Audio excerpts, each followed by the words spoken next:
Hello दोस्तों, welcome back. एक बार फिर से स्वागत है हमारे यूट्यूब चैनल मर्जाना ट्रैवलर की एक और वीडियो में। और उम्मीद करते हैं आप सब अपने घरों में ठीक ठाक होंगे और आप सबके प्यार, आप सबकी दुआ से हम सब भी अपने घरों में ठीक ठाक हैं। यहाँ तो जी पूरा इलेक्शन का माहौल हो रखा है, पूरा गर्मी काम हो रखा है। जैसे अपने इंडिया में नहीं होता, यानी कि वैसा नहीं है, रैलीज वगैरह वैसे नहीं निकल रही, पर रोज नई से नई रोज अनाउंसमेंट हो जाती है। अभी हम अगर जीत गए तो हम ये कर देंगे, हम अगर जीत गए वो कर देंगे, उन्होंने पिछली टर्म में ये किया, इसका हमें ये नुकसान हो गया। मतलब पूरा ब्लेम गेम चल रही है। और नए बंदों को अट्रैक्ट करने के लिए, नए वोटर्स को अट्रैक्ट करने के लिए तो नई पॉलिसीज ऐलान की जा रही है। तो उसी के बीच में, जैसे मैंने अपनी लास्ट वीडियो में भी बताया था, भी इन्होंने पॉलिसी निकाली है वो वर्क वीज़ा और डायरेक्ट पीआर के लिए। तो नेशनल वालों ने निकाली थी भी अगर हम जीत के आ गए तो हम ये करेंगे, वर्क वीज़ा देंगे 3 साल का। तो उसकी मैंने सारे कंडीशन दे रखे हैं, तो आप मेरी पुरानी वीडियो विजिट कर सकते हो। एक और ऐलान कर दिया इसी के चलते इलेक्शन में पूरा, क्योंकि गर्मी काम है। एक ऐलान वो करते हैं, एक अनाउंसमेंट वो करते हैं, तो दूसरे वाले सोचते हैं हम पीछे क्यों रहे, एक अनाउंसमेंट उनकी आ जाती है। तो अभी नेशनल वालों की नई अनाउंसमेंट क्या आई है, वो भी इमिग्रेशन के चलते ही है। मैं आपको पहले तो बताता हूँ भी ये इतना इमिग्रेशन के क्यों इतना इनको पीछे पड़े हुए हैं। इमिग्रेशन के हो गया, क्यों इतनी बार अगर वो 10 अनाउंसमेंट करते हैं तो आप मान के चलो 10 में से मिनिमम 5 अनाउंसमेंट वो इमिग्रेशन से रिलेटेड होती हैं, माइग्रेंट से रिलेटेड होती हैं। इसका रीज़न क्या है? इसका सबसे बड़ा रीज़न क्या है भी, यहाँ पे जो न्यूजीलैंड है इसका जो लोकल, जो इनके जो खुद के लोग हैं, मतलब वो माओरी हैं, है ना, माओरी। और उनकी पॉपुलेशन 15% के आसपास है पूरे न्यूजीलैंड में। और 15% के आसपास एशिया के लोग हैं। मतलब एशिया मतलब सिर्फ इंडिया नहीं आता, एशिया में बांग्लादेश, श्रीलंका, चाइना, ये सारे आ जाते हैं। तो 15% आसपास उसके है। तो बाकी जो लोग हैं वो कीवी हैं। पर वो कीवी मतलब जो यहाँ के पुराने लोग हैं, कोई आयरलैंड से आया है, कोई कहीं से आया है, मतलब पुराने हैं, वो कब के हैं, मतलब उनको आप मान के चलो वो कीवी हैं यहाँ के। अब जो 15% एशियन हैं उनको कैसे, क्योंकि 15% भी काफ़ी हो गया ना, वो डिवाइड है ऑकलैंड में, वेलिंगटन, क्राइस्टचर्च। तो 15% ऐसी है वो बदल सकता है हिसाब किताब।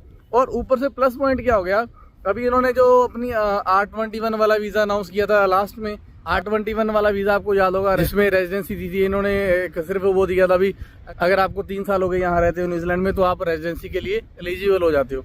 तो वो वाले में बहुत सारे माइग्रेंट रेजिडेंस हो गए यहाँ पे, और यहाँ पे रेजिडेंस भी वोट कर सकता है। तो ये क्या चीज़ है भी, किसी ना किसी तरह से हम माइग्रेंट को अपनी तरफ अट्रैक्ट कर लें, ताकि वो जो अभी फर्स्ट टाइम वोट करने वाले हैं, जो रेजिडेंस हुए हैं, माइग्रेंट जितने भी हैं जो फर्स्ट टाइम वोट करने वाले हैं, हम उनके लिए भी कुछ ऐसा ले आए भी भाई तुम अभी, क्योंकि वो सिटीजन तो हुए नहीं है, तो हम तुम्हारे लिए ये कर देंगे, तुम्हारे पेरेंट्स के लिए ये कर देंगे, तुम्हारे बच्चों के लिए ये कर देंगे, उनको अट्रैक्ट कर रहे हैं। मतलब ये भी माइग्रेंट को अट्रैक्ट करने के लिए नए स्कीम लेके आ रहे हैं। और उसी अनाउंसमेंटों में एक नई अनाउंसमेंट नेशनल ने जो की है वो की है पेरेंट वीज़ा के रिगार्डिंग। पेरेंट वीज़ा मतलब, और एक्चुअली जो जिसको हम विजिटर वीज़ा कहते हैं, तो ये उसी को पेरेंट वीज़ा बोलते हैं। एक्चुअली रीज़न क्या होता है भी, जो जितने भी माइग्रेंट हैं यहाँ पे, तो जो उनके पेरेंट्स उनको विजिट करने आते हैं उसके रिगार्डिंग इन्होंने अनाउंसमेंट किया। मैं आपको अनाउंसमेंट बाद में बताता हूँ, पहले मैं आपको बताता हूँ भाई ये पेरेंट वीज़ा कोई अलग वीज़ा नहीं है। ये स्पेशली इन्होंने विजिटर वीज़ा कोई प्रॉपर, क्योंकि विजिटर वीज़ा में सारी कैटेगरी आ जाती हैं, पेरेंट वीज़ा में सिर्फ एक पेरेंट होता है, मतलब आपके पेरेंट्स हो जाते हैं, आपके ग्रैंड पेरेंट्स हो जाते हैं, जो आपको यहाँ पे विजिट करने आते हैं। पेरेंट वीज़ा जिसको ये बोल रहे हैं वो एक तरह का विजिटर वीज़ा ही है, जो हम लोग विजिटर वीज़ा लगा के हमारे पेरेंट्स वगैरह आते हैं यहाँ पे, हमारे भाई बहन आते हैं, उसी को ये पेरेंट वीज़ा कहते हैं।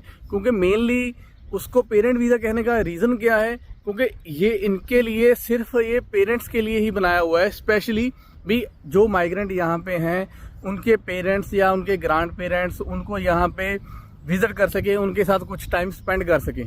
क्योंकि आप मान के चलो भी जो हम विजिटर वीज़ा लगाते हैं उसी के रिगार्डिंग इन्होंने अनाउंसमेंट की है। अभी जो न्यूजीलैंड में विजिटर वीज़ा लगता है वो 1 साल का लगता है, मतलब आप पेरेंट्स का समझ लो पेरेंट वीज़ा लगता है जो 1 साल का लगता है लगभग। अब 1 साल में भी उसमें क्या होता है भी, आप मैक्सिमम 6 महीने एक विजिट पे रह सकते हो, उसके बाद आपको कंट्री आउट करना पड़ता है। और कंट्री आउट चाहे आप फिजी जाके वापस आ जाओ, फिर आप 6 महीने फिर रह सकते हो जब तक आपका वीज़ा है। अब इन्होंने क्या कर दिया भी, अगर हम जीत के आते हैं, नेशनल वाले बोलते हैं भी अगर हम जीत के आते हैं तो हम उस वीज़ा को 5 साल तक का कर देंगे। 5 साल बहुत बड़ी बात हो जाती है। 5 साल मतलब आपके पेरेंट्स यहाँ पे आएंगे, वो 5 साल तक रह सकते हैं अगर उनका वीज़ा अप्रूव हो जाता है। इतना ही नहीं है, अगर वो 5 साल का उनका वीज़ा अप्रूव हो जाता है और वो यहाँ सही हिसाब किताब से रहते हैं, मतलब कोई ऐसा इलीगल काम नहीं करते, तो वो आप आगे भी उस वीजा को एक्सटेंड करने के लिए 5 साल एक्सटेंड करने के लिए फिर से एप्लीकेशन डाल सकते हो। ये सारी अनाउंसमेंट्स हैं, ये कोई पॉलिसी नहीं है, ये बन के आ गई। मैं सिर्फ अनाउंसमेंट की बात कर रहा हूँ, जो नेशनल ने बोला भी हम ऐसा करेंगे, तो ये उसके रिगार्डिंग है। तो अब देखो टोटल अगर माना जाए किसी का एक्सटेंड हो जाता है तो उसको 10 साल का वीजा मिलेगा, उसके पेरेंट्स को, मतलब विजिट वीजा 10 साल का मिलेगा। बहुत बड़ी बात है। अब इसमें इन्होंने क्या लूप होल क्या रख दिया, मतलब लूप होल मतलब इन्होंने एक क्या रख दिया जिसके चलते थोड़ा सा टफ हो जाएगा ये वीज़ा मिलना, जितना अभी मिल रहा है उसके चलते ये थोड़ा सा टफ हो जाएगा। वो क्या है, अभी जैसे क्या होता है, जैसे सबका अभी मेडिकल नहीं होता, जो न्यूजीलैंड आते हैं विजिट वीज़ा, जैसे हमने अपनी माता का वीज़ा लगवाया था, मम्मी का, तो उनका विजिट वीज़ा पे मेडिकल नहीं हुआ, ठीक है। पर अगर ये वाली इन्होंने पॉलिसी लागू कर दी तो ये बोल रहे हैं भी हम उसका कंप्लीट हेल्थ वो वाला हिसाब किताब लेंगे, पूरी डिटेल लेंगे। डिटेल ही नहीं, उसके बाद उनका जो भी उनको इंश्योर जितना टाइम वो यहाँ रहेंगे, अगर 5 साल रहेंगे तो उनके पास 5 साल का हेल्थ इंश्योरेंस कंपलसरी है। ये चीज़ होगी। तीसरी, उनको वहाँ पे फंड दिखाने की इतनी ज़रूरत नहीं है। जो बंदा यहाँ पे उनको स्पॉन्सर कर रहा है उसके पास इतना फंड होना चाहिए भी उसको 5 साल तक होल्ड कर सके। मतलब फंड आपको बहुत ज़्यादा दिखाना पड़ेगा अगर यहाँ से आपको अपने पेरेंट्स को बुलाना है ना। तो ये सारी चीज़ें कर दी उन्होंने। अब इसमें मैं आपको पर्सनली क्या बताऊँ, मुझे अच्छी चीज़ क्या लगती है कि एक बार अगर आपका वीज़ा आ जाता है तो आप 5 साल तक बेफिक्र हो जाते हो भी यार मुझे दोबारा लगाना है, ख़त्म हो गया, 6 महीने बाद फिर लगाना है, साल बाद फिर लगाना है।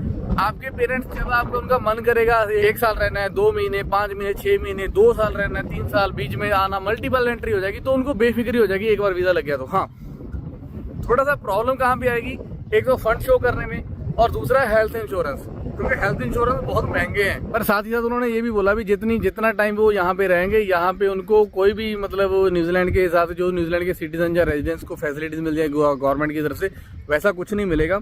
हाँ, पर ये है भी अगर उनके पास हेल्थ इंश्योरेंस होगा तो उसमें उनका मेडिकल वाला हिसाब किताब कवर हो जाएगा, और उनका खाने पीने का, रहने वगैरह का वो उनको स्पॉन्सर कौन करेगा, जो उनके बच्चे हैं, मतलब जो उनको स्पॉन्सर उनके जिनके वो विजिट करने आ रहे हैं, चाहे वो उनके ग्रैंड चिल्ड्रन हैं, चाहे उनके बच्चे चिल्ड्रन हैं, जो भी हैं, तो वो सारा खर्चा, वो फंड दिखा के वो सारा खर्चा शो करेंगे। तो ये सारी 2 चीज़ें हैं। मतलब मुझे ये अच्छा मूव लगा। अब वो प्रो कॉन्स तो फायदे नुकसान तो हर एक वीज़ा के, हर एक पॉलिसी होते ही हैं, पर है ये कईयों के लिए बहुत बेनिफिशियल है, और कईयों के लिए उनको 6 महीने, जैसे कईयों के लिए होता था ना भी थोड़ा सा फंड दिखा के उनको अपने पेरेंट्स को साल के लिए बुला लेते थे, 6 महीने के लिए बुला लेते थे। अब उनके लिए थोड़ा मुश्किल हो जाएगा, क्योंकि कई बेचारों के पास इतना फंड इकट्ठा नहीं हो पाएगा। ये सब तो अभी तो ये सब अनाउंसमेंट्स हैं, ये कब लागू होती हैं, जीतेंगे, उसके बाद कितना टाइम लेंगे लागू करने में, है ना। ये तो अभी सब तो दूर की बातें हैं। फिलहाल के लिए इतना था, मैंने कहा चलो आप लोगों के साथ शेयर करते हैं। भी ये नया अनाउंसमेंट हो गया, बहुत ज़्यादा कैसे, मतलब ऐसा चल रहा है भी रोज आप ऐप ओपन करो न्यूज़ के लिए, आपको नई अनाउंसमेंट आ जाएगी भी आज लेबर ने ये कर दी, आज नेशनल ने ये कर दी, आज इमिग्रेशन पे ये कर दी, आज उस पे ये कर दी। मतलब कुछ ना कुछ आता ही रहता है, ऐसे बोर नहीं होने देते आपको ना। बस आप लोगों के साथ यही शेयर करना था। बाकी खुश रहो, चैनल को सब्सक्राइब करो, हमारे वीडियो को लाइक करो, शेयर करो लोगों के साथ, जिसके आपका चाहने वाला, जिसके हाथ में वोट है और आपको लग रहा है भी वो इमिग्रेशन के लिए कुछ अच्छा कर रही है, तो नेशनल को वोट करो। अदरवाइज भाई आप लेबर को करो, जिसको मर्जी करो, हम किसी को प्रचार नहीं कर रहे भी, हाँ, है ना। बाकी ठीक है जी, आप लोग खुश रहो, प्यार बांटते रहो, सबका ख्याल रखो, आसपास जितना हो सके सबकी मदद करो। छोटी सी दुनिया है, एक दूसरे का सहारा लेके अच्छा से टाइम पास हो जाएगा। बाकी ठीक है जी, फिर मिलते हैं अगली वीडियो में, तब तक के लिए रब रखा।